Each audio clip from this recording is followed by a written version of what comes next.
John chapter 19. Then Pilate took Jesus and flogged him. And the soldiers twisted together a crown of thorns and put it on his head and arrayed him in a purple robe. They came up to him saying, "Hail, King of the Jews!" and struck him with their hands.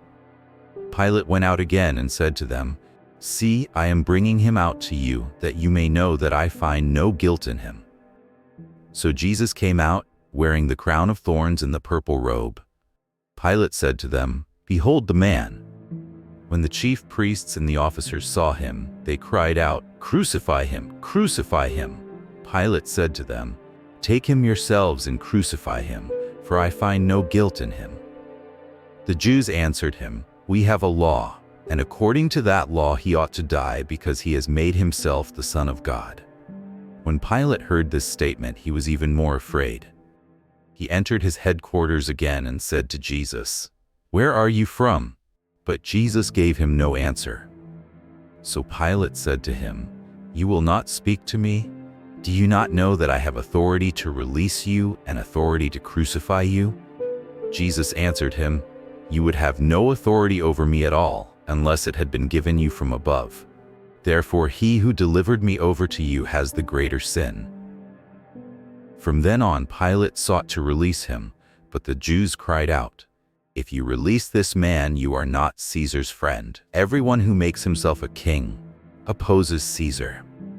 So when Pilate heard these words, he brought Jesus out and sat down on the judgment seat at a place called the Stone Pavement, and in Aramaic Gabbatha.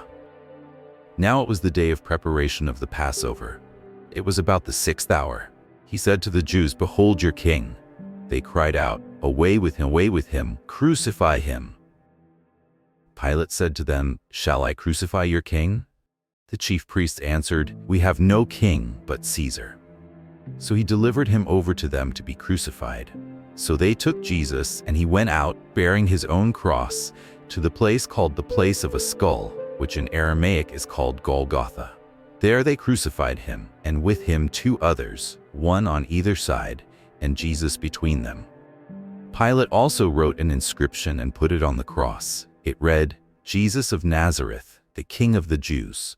Many of the Jews read this inscription, for the place where Jesus was crucified was near the city, and it was written in Aramaic, in Latin, and in Greek.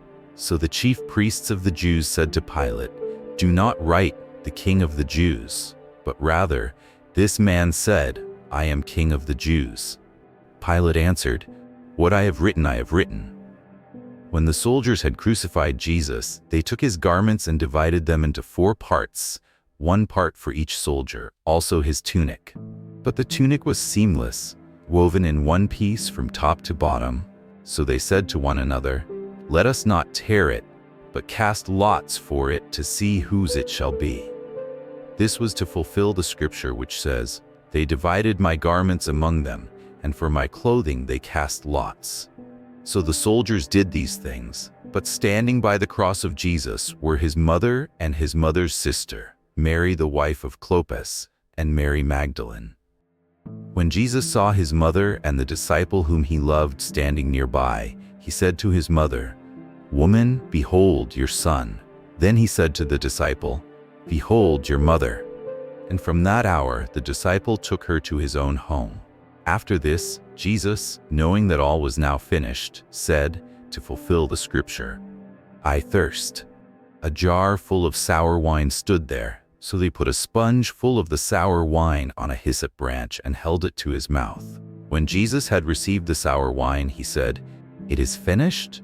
And he bowed his head and gave up his spirit. Since it was the day of preparation, and so that the bodies would not remain on the cross on the Sabbath, for that Sabbath was a high day, the Jews asked Pilate that their legs might be broken and that they might be taken away. So the soldiers came and broke the legs of the first and of the other who had been crucified with him. But when they came to Jesus and saw that he was already dead, they did not break his legs. But one of the soldiers pierced his side with a spear, and at once there came out blood and water. He who saw it has borne witness, his testimony is true, and he knows that he is telling the truth. that you also may believe. For these things took place that the scripture might be fulfilled. Not one of his bones will be broken. And again another scripture says, they will look on him whom they have pierced.